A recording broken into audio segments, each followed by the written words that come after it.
ಹುಟ್ಟಿದ ಈ ಊರು, ಮಾತು ಕಲಿತ ತವರೂರು. ಜೀವ ನೀಡು ಅಂದರು ನೀಡುವೆನಾ,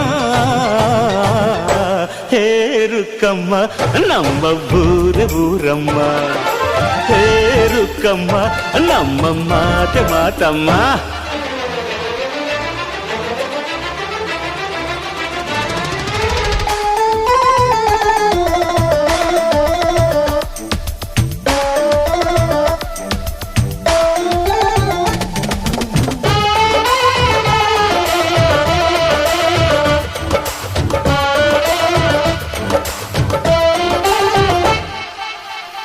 ಇಲ್ಲಿರೋ ಸೌಭಾಗ್ಯ ಎಲ್ಲೂ ಇಲ್ಲ, ಈಶ್ವರಿ ತಾಯಿ ಇರೋ ಊರೇ ಇರು.